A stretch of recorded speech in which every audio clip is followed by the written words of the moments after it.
2ನೇ ಜೂನ್ 1883 ಜ್ಯೇಷ್ಠ ಕೃಷ್ಣ ದ್ವಾದಶಿ ಶನಿವಾರ. ಪರಮಹಂಸರು ದಕ್ಷಿಣೇಶ್ವರದಿಂದ ಹೊರಟು ಕಲ್ಕತ್ತಕ್ಕೆ ಗಾಡಿಯಲ್ಲಿ ಬರುತ್ತಿದ್ದಾರೆ. ಅವರ ಜೊತೆಯಲ್ಲಿ ರಾಖಾಲ ಮಾಸ್ಟರ್ ಇನ್ನೂ ಕೆಲವು ಮಂದಿ ಭಕ್ತರು ಇದ್ದಾರೆ. ಅವರು ಮೊದಲು ಬಲರಾಮನ ಮನೆಗೆ ಹೋಗಿ ಅನಂತರ ಅಧರಸೇನನ ಮನೆಗೆ ಹೋಗುತ್ತಾರೆ. ಬಳಿಕ ರಾಮನ ಮನೆಗೆ ಹೋಗುತ್ತಾರೆ. ಅಧರಸೇನನ ಮನೆಯಲ್ಲಿ ಕೀರ್ತನೆ ನಡೆಯುತ್ತದೆ. ರಾಮನ ಮನೆಯಲ್ಲಿ ಹರಿಕಥೆ ನಡೆಯುತ್ತದೆ. ಗಾಡಿ ಮುಂದುವರಿಯುತ್ತಿದ್ದ ಹಾಗೆ ಪರಮಹಂಸರು ಭಕ್ತರಿಗೆ ಹೇಳುತ್ತಿದ್ದಾರೆ, ನೋಡಿ, ಭಗವಂತನಲ್ಲಿ ಪ್ರೀತಿಯುಂಟಾದದ್ದೇ ಆದರೆ ಹುಲ್ಲುಗಾವಲಿನ ಬಾವಿ ಸೂರ್ಯನ ತಾಪದಿಂದ ಒಣಗಿ ಹೋಗುವ ಹಾಗೆ ಪಾಪವೆಲ್ಲ ಬತ್ತಿ ಹೋಗುತ್ತದೆ.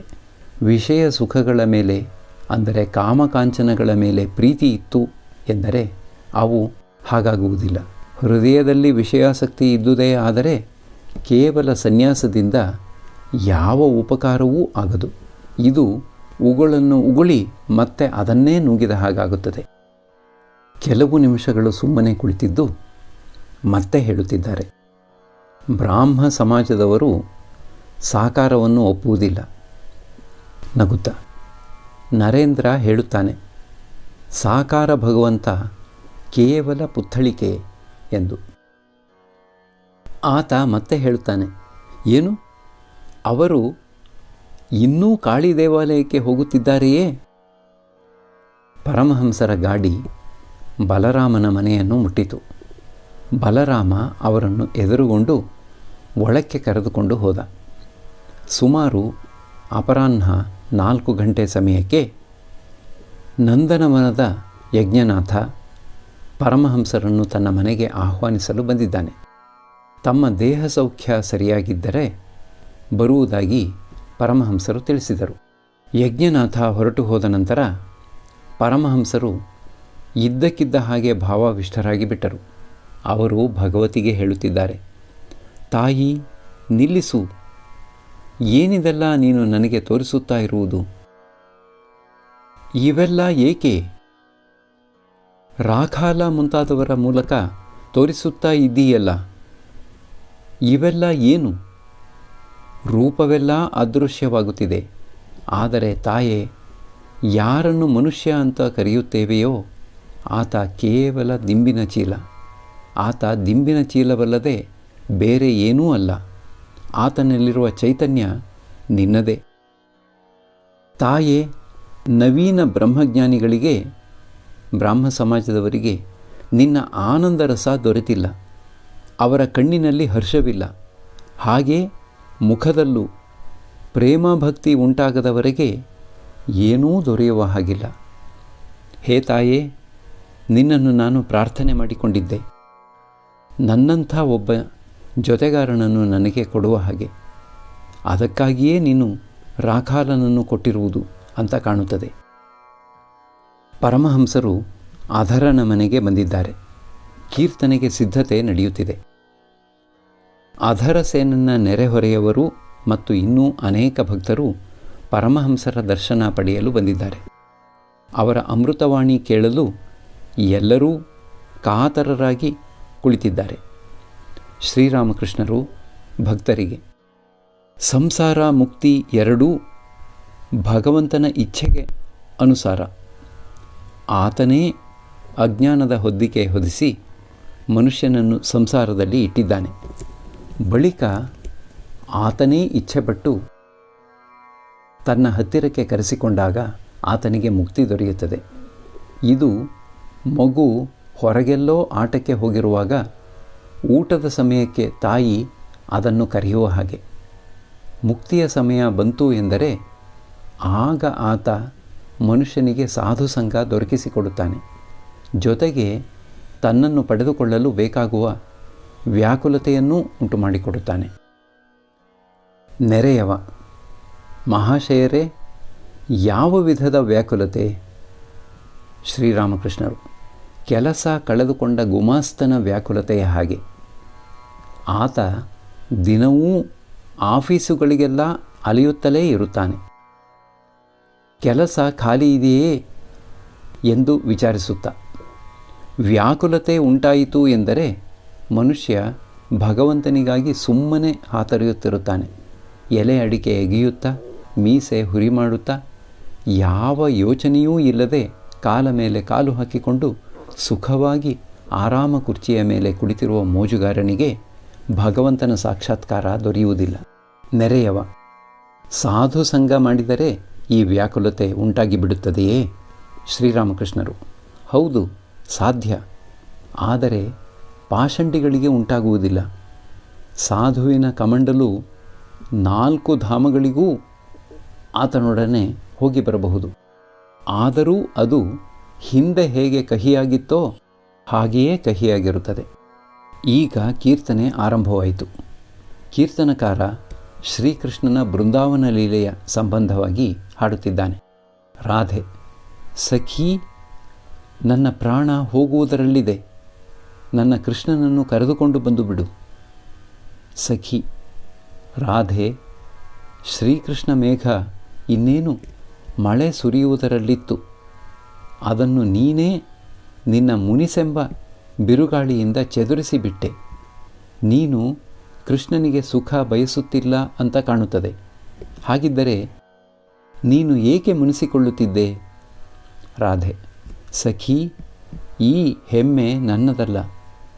ಯಾರು ನನ್ನನ್ನು ಹೆಮ್ಮೆ ಪಡುವಂತೆ ಮಾಡಿದನೋ ಆತನೊಡನೆಯೇ ನನ್ನ ಹೆಮ್ಮೆ ಹೊರಟು ಹೋಗಿದೆ. ಕೀರ್ತನೆ ಮುಗಿದ ನಂತರ ಪರಮಹಂಸರು ಭಕ್ತರೊಡನೆ ಮಾತುಕತೆ ಆಡುತ್ತಿದ್ದಾರೆ. ಶ್ರೀರಾಮಕೃಷ್ಣರು: ಗೋಪಿಯರು ಶ್ರೀಕೃಷ್ಣನೊಡನೆ ಐಕ್ಯವಾಗಲು ಕಾತ್ಯಾಯನಿಯ ಪೂಜೆ ಮಾಡಿದರು. ಎಲ್ಲರೂ ಮಹಾಮಾಯೆ ಆದ್ಯಾಶಕ್ತಿಗೆ ಅಧೀನರು. ಅವತಾರಾದಿಗಳು ಕೂಡ ಮಾಯೆಯನ್ನು ಆಶ್ರಯಿಸಿ ತಮ್ಮ ಲೀಲೆಯನ್ನು ನಡೆಸುತ್ತಾರೆ. ಅದಕ್ಕಾಗಿಯೇ ಅವರು ಆದ್ಯಾಶಕ್ತಿಯನ್ನು ಪೂಜಿಸುವುದು. ನೋಡಿಲ್ಲವೇ, ರಾಮ ಸೀತೆಗಾಗಿ ಎಷ್ಟೊಂದು ಅತ್ತ. ಪಂಚಭೂತಗಳ ಕೈಗೆ ಸಿಕ್ಕಿ ಬ್ರಹ್ಮನೂ ಅಳುತ್ತಾನೆ. ವಿಷ್ಣು ಹಿರಣ್ಯಾಕ್ಷನನ್ನು ಕೊಲ್ಲಲು ವರಾಹ ಅವತಾರವನ್ನು ತಾಳಿದ.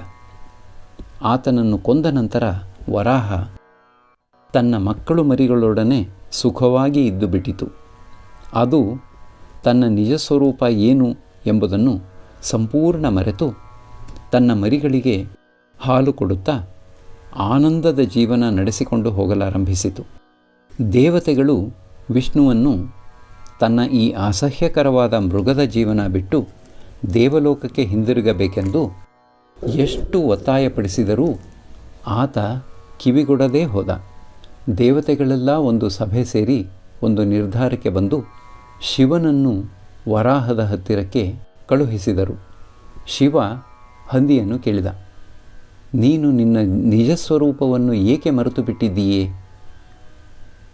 ವಿಷ್ಣು ಆ ಹಂದಿಯ ರೂಪದಿಂದ ಉತ್ತರವಿತ್ತ: ಏಕೆ? ನಾನು ಇಲ್ಲೇ ಬಹಳ ಆನಂದದಿಂದ ಇದ್ದೇನಲ್ಲ. ಆಗ ಶಿವ ತನ್ನ ತ್ರಿಶೂಲದಿಂದ ಆ ಹಂದಿಯ ಶರೀರವನ್ನು ಚೂರು ಚೂರು ಮಾಡಿದ. ಅನಂತರವೇ ವಿಷ್ಣು ತನ್ನ ಸ್ವಧಾಮಕ್ಕೆ ಹಿಂದಿರುಗಿದ. ಪರಮಹಂಸರು ಅಧರಸೇನನ ಮನೆಯಿಂದ ಹೊರಟು ಈಗ ರಾಮಚಂದ್ರದತ್ತನ ಮನೆಗೆ ಬಂದಿದ್ದಾರೆ. ಈತ ಪರಮಹಂಸರ ಗೃಹಸ್ಥ ಶಿಷ್ಯರಲ್ಲಿ ಒಬ್ಬ. ಕಲ್ಕತ್ತದಲ್ಲಿ ಈತನಿಗೆ ಮನೆ ಇದೆ. ಪರಮಹಂಸರು ಅವತಾರ ಪುರುಷರು ಎಂದು ಘೋಷಿಸಿದವರಲ್ಲಿ ಈತನೇ ಮೊದಲನೆಯವನು. ಪರಮಹಂಸರು ಅನೇಕ ಸಲ ಈತನ ಮನೆಗೆ ಬಂದಿದ್ದಾರೆ. ಈತನ ಶ್ರದ್ಧಾಭಕ್ತಿಯನ್ನು ಅನೇಕ ಸಲ ಹೊಗಳಿದ್ದಾರೆ. ಈತ ಅಂಥ ದಯಾಳು. ಪರಮಹಂಸರ ಕೆಲವು ಮಂದಿ ಶಿಷ್ಯರಿಗೆ ಈತನ ಮನೆಯೇ ತಮ್ಮ ಮನೆಯಾಗಿ ಬಿಟ್ಟಿತ್ತು. ರಾಮ ಇಂದು ಒಂದು ವಿಶೇಷ ಉತ್ಸವವನ್ನು ಏರ್ಪಡಿಸಿದ್ದಾನೆ. ಚಿಕ್ಕ ಹೊರಾಂಗಳವನ್ನು ಚೆನ್ನಾಗಿ ಅಲಂಕರಿಸಿದ್ದಾನೆ. ಒಬ್ಬ ಭಾಗವತ ಪಂಡಿತ ಒಂದು ಎತ್ತರವಾದ ಪೀಠದ ಮೇಲೆ ಕುಳಿತು ಭಾಗವತ ಪ್ರವಚನ ಮಾಡುತ್ತಿದ್ದಾನೆ. ಪರಮಹಂಸರು ತನ್ನ ಮನೆಗೆ ಬಂದೊಡನೆ ರಾಮ ಅವರನ್ನು ಶ್ರದ್ಧಾಭಕ್ತಿಗಳಿಂದ ಎದುರುಗೊಂಡ. ಬಳಿಕ ಅವರನ್ನು ಕರೆದುಕೊಂಡು ಹೋಗಿ ಭಾಗವತ ಪಂಡಿತನ ಹತ್ತಿರ ಕೂರಿಸಿದ. ರಾಮನಿಗೆ ಬಹಳ ಸಂತೋಷವಾಗಿ ಬಿಟ್ಟಿದೆ. ಭಾಗವತ ಪಂಡಿತ ಹರಿಶ್ಚಂದ್ರನ ಕಥೆಯನ್ನು ಪಠಿಸುತ್ತಿದ್ದಾನೆ. ವಿಶ್ವಾಮಿತ್ರ ಹರಿಶ್ಚಂದ್ರನಿಗೆ ಹೇಳಿದ: ಮಹಾರಾಜ, ನೀನು ಇಡೀ ಪೃಥಿವಿಯನ್ನು ನನಗೆ ದಾನ ಮಾಡಿಬಿಟ್ಟಿದ್ದೀಯೆ. ಆದ್ದರಿಂದ ನಿನಗೆ ಇಲ್ಲಿ ಎಲ್ಲೂ ಸ್ಥಾನವಿಲ್ಲ. ಆದರೆ ಕಾಶಿ ಮಹಾದೇವನಿಗೆ ಸೇರಿದ ಸ್ಥಳವಾದ್ದರಿಂದ ಬೇಕಾದರೆ ಅಲ್ಲಿಗೆ ನೀನು ಹೋಗಿ ಇರಬಹುದು. ಬಾ ನನ್ನೊಡನೆ.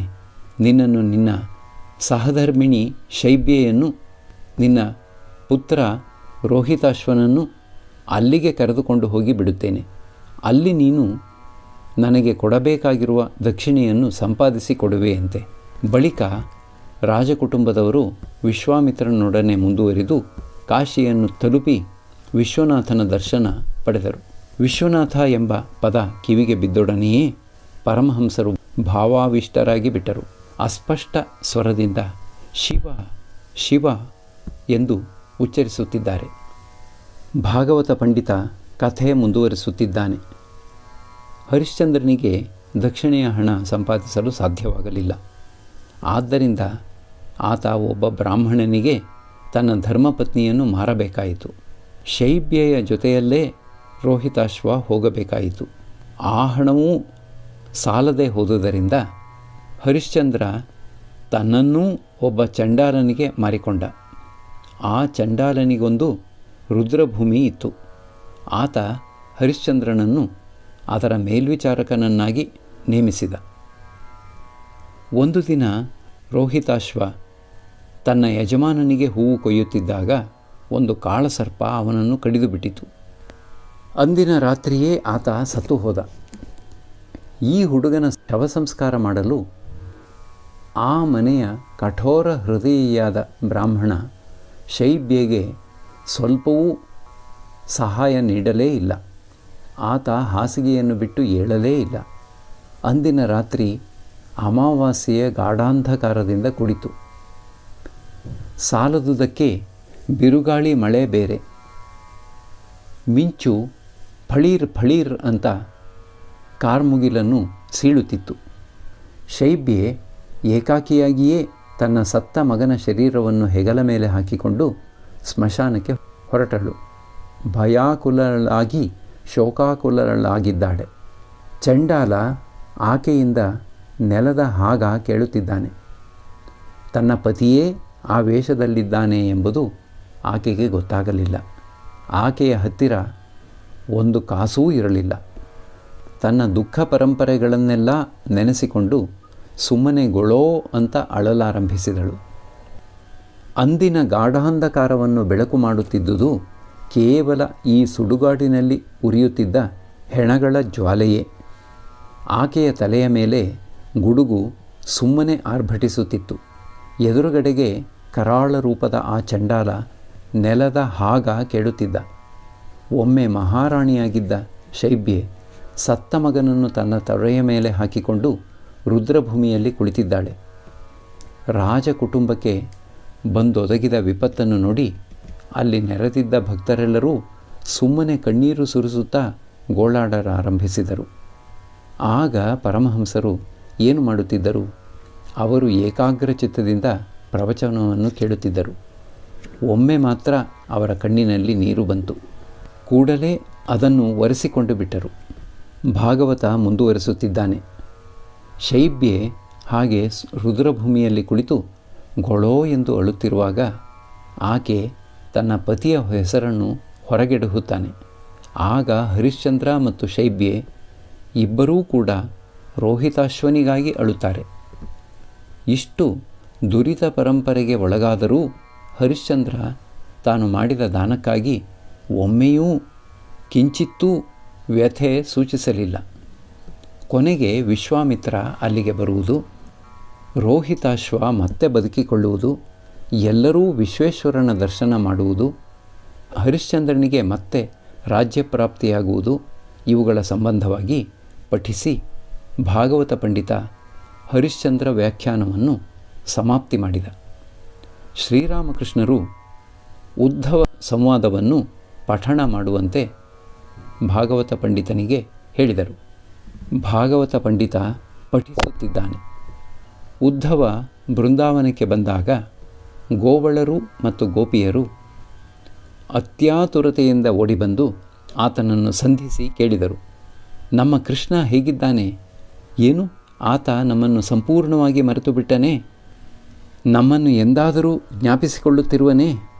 ಹೀಗೆಂದು ವಿಚಾರಿಸಿ ಅವರಲ್ಲಿ ಕೆಲವರು ಸುಮ್ಮನೆ ಬಿಕ್ಕಿ ಬಿಕ್ಕಿ ಅಳಲಾರಂಭಿಸಿದರು. ಇನ್ನು ಕೆಲವರು ಆತನನ್ನು ಬೃಂದಾವನದ ವಿವಿಧ ಸ್ಥಳಗಳಿಗೆ ಕರೆದುಕೊಂಡು ಹೋಗಿ ಹೇಳಲಾರಂಭಿಸಿದರು. ಈ ಸ್ಥಳದಲ್ಲಿ ಶ್ರೀಕೃಷ್ಣ ಗೋವರ್ಧನ ಧಾರಣೆ ಮಾಡಿದ, ಇಲ್ಲಿ ಧೇನುಕಾಸುರನನ್ನು ವಧಿಸಿದ, ಇಲ್ಲಿ ಶಕಟಾಸುರನನ್ನು ಕೊಂದ, ಈ ಹುಲ್ಲುಗಾವಲಿನಲ್ಲಿ ಗೋವುಗಳನ್ನು ಮೇಯಿಸುತ್ತಿದ್ದ, ಯಮುನೆಯ ಈ ತೀರದಲ್ಲಿ ಗೋಪಿಯರೊಡನೆ ವಿಹರಿಸಿದ, ಇಲ್ಲಿ ಗೋವಳರೊಡನೆ ಆಟವಾಡಿದ, ಈ ಕುಂಜಗಳಲ್ಲೆಲ್ಲ ಗೋಪಿಯರೊಡನೆ ರಹಸ್ಯವಾಗಿ ಬೆರೆತ. ಉದ್ಧವ ಅವರಿಗೆ ಹೇಳಿದ, ನೀವು ಕೃಷ್ಣನಿಗಾಗಿ ಇಷ್ಟೊಂದು ಕಾತರರಾಗಿದ್ದೀರಲ್ಲ, ಏಕೆ? ಆತ ಸರ್ವಭೂತಗಳಲ್ಲಿಯೂ ಇದ್ದಾನೆ. ಆತ ಸಾಕ್ಷಾತ್ ಭಗವಂತನೇ. ಆತ ಅಂತರ್ಯಾಮಿಯಾಗಿಲ್ಲದ ವಸ್ತುವೇ ಇಲ್ಲ. ಗೋಪಿಯರು ಹೇಳಿದರು, ನಮಗೆ ಅದೊಂದೂ ಅರ್ಥವಾಗುವುದಿಲ್ಲ. ನಮಗೆ ಓದು ಬರಹ ಏನೂ ಗೊತ್ತಿಲ್ಲ. ನಮಗೆ ಕೇವಲ ಬೃಂದಾವನದ ಕೃಷ್ಣ ಮಾತ್ರ ಗೊತ್ತು. ಇಲ್ಲಿ ಆತ ಅನೇಕ ವಿಧವಾಗಿ ಕ್ರೀಡಿಸಿ ಹೋಗಿದ್ದಾನೆ. ಉದ್ಧವ ಹೇಳಿದ, ಆತ ಸಾಕ್ಷಾತ್ ಭಗವಂತನೇ. ಆತನ ಧ್ಯಾನ ಮಾಡಿದರೆ ಮತ್ತೆ ಜನ್ಮ ಎತ್ತಬೇಕಾಗಿರುವುದಿಲ್ಲ, ಮುಕ್ತಿ ದೊರೆತು ಬಿಡುತ್ತದೆ. ಗೋಪಿಯರು ಹೇಳಿದರು, ನಮಗೆ ಮುಕ್ತಿ ಎಂಬ ವಿಷಯ ತಲೆಗೇ ಹತ್ತುವುದಿಲ್ಲ. ನಮಗೆ ನಮ್ಮ ಪ್ರಾಣಪ್ರಿಯನಾದ ಶ್ರೀಕೃಷ್ಣ ಮಾತ್ರ ಬೇಕು. ಶ್ರೀರಾಮಕೃಷ್ಣರು ಈ ಸಂವಾದವನ್ನು ಏಕಾಗ್ರ ಚಿತ್ತದಿಂದ ಕೇಳಿದರು. ಬಳಿಕ ಹೇಳಿದರು, ಹೌದು, ಗೋಪಿಯರು ಹೇಳಿದ್ದು ಸರಿ. ಈಗ ಪರಮಹಂಸರು ತಮ್ಮ ಮಧುರವಾದ ಕಂಠದಿಂದ ಹಾಡುತ್ತಿದ್ದಾರೆ. ಮುಕ್ತಿ ಪದವನ್ನು ನೀಡಲೆನಗೆ ಮನವಿದ್ದರೂ ಶುದ್ಧ ಭಕ್ತಿಯ ಕೊಡಲು ಹಿಂಜರಿವೆನು. ಪರಿಶುದ್ಧ ಪ್ರೇಮವನ್ನು ಪಡೆದ ಆ ಜಗವಂದ್ಯ 3 ಲೋಕವ ಮೆಟ್ಟಿ ನಿಲ್ಲುವವನು. ಕೇಳು ಚಂದ್ರಾವಳಿ ದಿಟದೊಳವ ಬಣ್ಣಿಸುವೆ, ಮುಕ್ತಿಗಿಂತಲೂ ಭಕ್ತಿ ಅಪರೂಪವು. ಆ ಭಕ್ತಿಗೊಲಿದು ನಾ ಪಾತಾಳ ಲೋಕದಲ್ಲಿ ಬಲಿಯ ಬಾಗಿಲ ಕಾಯಲೊಪ್ಪಿರುವೆನು. ಅಲ್ಲಿ ಬೃಂದಾವನದಿ ಅಂಥ ದಿಟದೊಲವಿಹುದು ಗೋಪ ಗೋಪಿಯ ಹೃದಯ ಗುಟ್ಟಿನಲ್ಲಿ. ಆ ಭಕ್ತಿಗಾಗಿಯೇ ನಂದಗೃಹದಲ್ಲಿ ಬೆಳೆದು ಆ ಭಾರವನ್ನು ಹೊತ್ತೆನ ತಲೆಯಲ್ಲಿ. ಶ್ರೀರಾಮಕೃಷ್ಣರು ಭಾಗವತ ಪಂಡಿತನಿಗೆ ಹೇಳಿದರು, ಗೋಪಿಯರದು ಪ್ರೇಮಾಭಕ್ತಿ, ಅವ್ಯಭಿಚಾರ ಭಕ್ತಿ, ನಿಷ್ಠಾಭಕ್ತಿ. ವ್ಯಭಿಚಾರ ಭಕ್ತಿ ಎಂಬುದು ಯಾವುದು ಗೊತ್ತೇ? ಜ್ಞಾನ ಮಿಶ್ರ ಭಕ್ತಿ. ಉದಾಹರಣೆಗೆ, ಕೃಷ್ಣನೇ ಎಲ್ಲವೂ ಆಗಿದ್ದಾನೆ, ಆತನೇ ಪರಬ್ರಹ್ಮ, ಆತನೇ ರಾಮ, ಆತನೇ ಶಿವ, ಆತನೇ ಶಕ್ತಿ ಎಂಬ ಭಾವನೆ. ಆದರೆ ಜ್ಞಾನದ ಅಂಶ ಪ್ರೇಮಭಕ್ತಿಯಲ್ಲಿ ಮಿಶ್ರಿತವಾಗಿಲ್ಲ. ಒಮ್ಮೆ ಹನುಮಂತ ದ್ವಾರಕೆಗೆ ಬಂದು ಹೇಳಿದ, ಸೀತಾರಾಮರನ್ನು ನೋಡಬೇಕು ಎಂದು. ಶ್ರೀಕೃಷ್ಣ ರುಕ್ಮಿಣಿಗೆ ಹೇಳಿದ, ನೀನು ಸೀತೆಯ ರೂಪವನ್ನು ಧರಿಸಿಕೊ, ಇಲ್ಲದಿದ್ದರೆ ಹನುಮಂತ ನಮ್ಮನ್ನು ಸುಮ್ಮನೆ ಬಿಡುವುದಿಲ್ಲ. ಒಮ್ಮೆ ಪಾಂಡವರು ರಾಜಸೂಯ ಯಾಗವನ್ನು ಮಾಡಿದರು. ಆಗ ರಾಜರೆಲ್ಲರೂ ಕೂಡಿ ಯುಧಿಷ್ಠಿರನನ್ನು ಸಿಂಹಾಸನದ ಮೇಲೆ ಕೂರಿಸಿ ಆತನಿಗೆ ಪ್ರಣಾಮ ಮಾಡಿದರು. ವಿಭೀಷಣ ಹೇಳಿದ, ನಾನು ಶ್ರೀಮನ್ನಾರಾಯಣನಿಗೆ ಒಬ್ಬನಿಗೆ ವಿನಾ ಬೇರೆ ಯಾರಿಗೂ ಪ್ರಣಾಮ ಮಾಡುವುದಿಲ್ಲ ಎಂದು. ಆಗ ಶ್ರೀಕೃಷ್ಣನೇ ಯುಧಿಷ್ಠಿರನಿಗೆ ಸಾಷ್ಟಾಂಗ ಪ್ರಣಾಮ ಮಾಡಿದ. ಆಗ ಮಾತ್ರವೇ ವಿಭೀಷಣ ಕಿರೀಟ ಸಮೇತ ಯುಧಿಷ್ಠಿರನಿಗೆ ಸಾಷ್ಟಾಂಗ ಪ್ರಣಾಮ ಮಾಡಿದ. ನಿಷ್ಠಾಭಕ್ತಿ ಯಾವ ರೀತಿಯದು ಗೊತ್ತೇ? ಇದು ಮನೆಯಲ್ಲಿ ಸೊಸೆಯ ವ್ಯವಹಾರದ ಹಾಗೆ. ಆಕೆ ಭಾವ, ಮೈದುನ, ಮಾವ, ಗಂಡ ಎಲ್ಲರಿಗೂ ಕಾಲು ತೊಳೆಯುವುದಕ್ಕೆ ನೀರು, ಕೈಬಾಯಿ ಒರೆಸಿಕೊಳ್ಳುವುದಕ್ಕೆ ವಸ್ತ್ರ, ಕುಳಿತುಕೊಳ್ಳುವುದಕ್ಕೆ ಮಣೆ, ಇನ್ನೂ ಏನೇನೋ ರೀತಿಯಾಗಿ ಸೇವೆ ಮಾಡುತ್ತಾಳೆ. ಆದರೆ ತನ್ನ ಪತಿಯೊಡನೆ ಬೇರೆ ಸಂಬಂಧ ಇಟ್ಟುಕೊಂಡಿರುತ್ತಾಳೆ. ಈ ಪ್ರೇಮ ಭಕ್ತಿಯಲ್ಲಿ ಅಹಂಕಾರ, ಮಮಕಾರ ಎರಡೂ ಇವೆ. ಯಶೋದೆ ಭಾವಿಸುತ್ತಿದ್ದಳು, ನಾನು ಗೋಪಾಲನ ಯೋಗಕ್ಷೇಮ ನೋಡಿಕೊಳ್ಳದಿದ್ದರೆ ಬೇರೆ ಯಾರು ತಾನೇ ನೋಡಿಕೊಳ್ಳುತ್ತಿದ್ದರು? ನಾನು ನೋಡಿಕೊಳ್ಳದಿದ್ದರೆ ಅವನು ಕಾಯಿಲೆ ಬಿದ್ದು ಬಿಡುತ್ತಾನೆ. ಶ್ರೀಕೃಷ್ಣ ಸಾಕ್ಷಾತ್ ಭಗವಂತ ಎಂಬ ಬೋಧೆ ಯಶೋದೆಗೆ ಇರಲಿಲ್ಲ. ಎರಡನೆಯದು ಮಮಕಾರ. ಭಗವಂತ ತನ್ನವನು ಎಂದು ಭಾವಿಸುವುದು, ನನ್ನ ಗೋಪಾಲ ಎಂದು ಭಾವಿಸುವಿಕೆ. ಉದ್ಭವ ಯಶೋಧೆಗೆ ತಿಳಿಸಿದ, ತಾಯೇ, ನಿಮ್ಮ ಕೃಷ್ಣ ಸಾಕ್ಷಾತ್ ಭಗವಂತನೇ, ಜಗಚ್ಚಿಂತಾಮಣಿಯೇ, ಆತ ಸಾಮಾನ್ಯ ಮನುಷ್ಯನಲ್ಲ. ಯಶೋದೆ ಹೇಳಿದಳು, ನೋಡಿಲ್ಲಿ, ನಾನು ಕೇಳಿದ್ದು ನಿಮ್ಮ ಚಿಂತಾಮಣಿಯ ವಿಷಯ ಅಲ್ಲ, ನನ್ನ ಗೋಪಾಲ ಹೇಗಿದ್ದಾನೆ ಎಂಬುದಾಗಿ. ಚಿಂತಾಮಣಿಯನ್ನಲ್ಲ, ನನ್ನ ಗೋಪಾಲನನ್ನು. ಗೋಪಿಯರದು ಎಂಥ ನಿಷ್ಠೆ! ಅವರು ಮಥುರೆಗೆ ಹೋಗಿ ದ್ವಾರಪಾಲಕನನ್ನು ಬಹಳವಾಗಿ ಬೇಡಿಕೊಂಡು ಸಭಾಮಂದಿರವನ್ನು ಪ್ರವೇಶ ಮಾಡಿದರು. ದ್ವಾರಪಾಲಕ ಅವರನ್ನು ಶ್ರೀಕೃಷ್ಣನ ಹತ್ತಿರಕ್ಕೆ ಕರೆದುಕೊಂಡು ಹೋದ. ಆದರೆ ಅಲ್ಲಿ ರುಮಾಲು ಸುತ್ತಿರುವ ಶ್ರೀಕೃಷ್ಣನನ್ನು ಕಂಡು ತಲೆ ತಗ್ಗಿಸಿ ತಮ್ಮೊಳಗೇ ಮಾತನಾಡಿಕೊಳ್ಳಲಾರಂಭಿಸಿದರು. ತಲೆಗೆ ರುಮಾಲು ಸುತ್ತು ಕುಳಿತಿದ್ದಾನಲ್ಲ, ಇವನಾರು? ಈತನೊಡನೆ ಮಾತುಕತೆಯಾಡಿ ಕೊನೆಗೆ ನಾವು ಶ್ರೀಕೃಷ್ಣನಲ್ಲಿಟ್ಟಿರುವ ನಿಷ್ಠಾಭಕ್ತಿಯನ್ನು ಕಳೆದುಕೊಳ್ಳೋಣವೇ? ಪೀತಾಂಬರಧಾರಿಯಾದ ನವಿಲುಗರಿಯ ಕಿರೀಟ ಧರಿಸಿರುವ ನಮ್ಮ ಪ್ರಾಣವಲ್ಲಭ ಶ್ರೀಕೃಷ್ಣನಲ್ಲಿ ನೋಡಿದಿರೋ? ಗೋಪಿಯರ ನಿಷ್ಠೆ ಎಷ್ಟು ಅದ್ಭುತವಾದ್ದು! ಬೃಂದಾವನದವರ ಭಾವ ಬಹಳ ವಿಶೇಷವಾದ್ದು. ಕೇಳಿದ್ದೇನೆ, ದ್ವಾರಕೆಯ ಜನರು ಅರ್ಜುನನ ಸಖನಾದ ಶ್ರೀಕೃಷ್ಣನನ್ನು ಮಾತ್ರ ಪೂಜಿಸುತ್ತಾರೆ, ರಾಧೆಯನ್ನು ತಿರಸ್ಕರಿಸುತ್ತಾರೆ ಎಂಬುದಾಗಿ. ಒಬ್ಬ ಭಕ್ತ, ಯಾವುದು ಒಳ್ಳೆಯದು, ಜ್ಞಾನ ಮಿಶ್ರಿತ ಭಕ್ತಿಯೋ ಪ್ರೇಮ ಭಕ್ತಿಯೋ? ಶ್ರೀರಾಮಕೃಷ್ಣರು, ಭಗವಂತನಲ್ಲಿ ಅತ್ಯಂತ ಗಾಢವಾದ ಭಕ್ತಿ ಇಲ್ಲದಿದ್ದರೆ ಆತ ತನ್ನವನೇ ಎಂಬ ಜ್ಞಾನ ಉಂಟಾಗದವರೆಗೆ ಪ್ರೇಮ ಭಕ್ತಿ ಉಂಟಾಗುವುದಿಲ್ಲ. ಒಂದು ಕಥೆ ಕೇಳು. 3 ಜನ ಸ್ನೇಹಿತರು ಒಂದು ಕಾಡಿನಲ್ಲಿ ಹೋಗುತ್ತಿದ್ದರು. ಇದ್ದಕ್ಕಿದ್ದಂತೆ ಒಂದು ಹುಲಿ ಅಡ್ಡವಾಯಿತು. ಒಬ್ಬ ಹೇಳಿದ, ಗೆಳೆಯರ, ನಮ್ಮ ಗತಿ ಮುಗಿಯಿತು. ಎರಡನೆಯವನು ಹೇಳಿದ, ಹಾಗೇಕೆ ಹೇಳುತ್ತೀಯೇ? ನಮ್ಮ ಗತಿ ಏಕೆ ಮುಗಿದು ಹೋಯಿತು? ಬನ್ನಿ ಭಗವಂತನನ್ನು ಪ್ರಾರ್ಥಿಸೋಣ. ಮೂರನೆಯವನು ಹೇಳಿದ, ಇದಕ್ಕೆಲ್ಲ ಭಗವಂತನಿಗೇಕೆ ಕಷ್ಟ ಕೊಡಬೇಕು? ಬನ್ನಿ ಈ ಮರ ಹತ್ತಿಬಿಡೋಣ. ನಮ್ಮ ಗತಿ ಮುಗಿಯಿತು ಎಂದು ಹೇಳಿದವನಿಗೆ ಗೊತ್ತಿಲ್ಲ ಭಗವಂತ ನಮ್ಮ ರಕ್ಷಕ ಎಂಬುದು.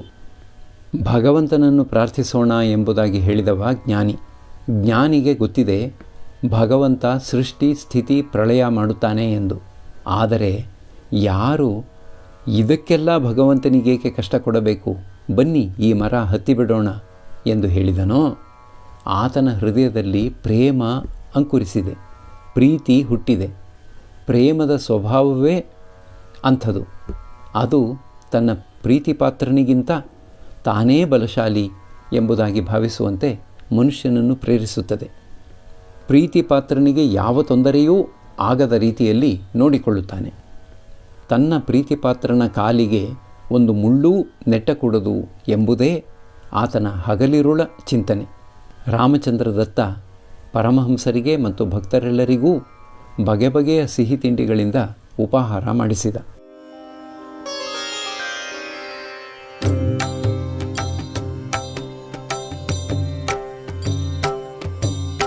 ಶ್ರೀರಾಮ ಕೃಷ್ಣ ಮಂಗಲಕಾರಿ, ಶ್ರೀರಾಮ ಕೃಷ್ಣ ಮಂಗಲಕಾರಿ, ಶ್ರೀರಾಮ ಕೃಷ್ಣ ಮಂಗಲಕಾರಿ, ಶ್ರೀರಾಮ ಕೃಷ್ಣ ಮಂಗಲಕಾರಿ.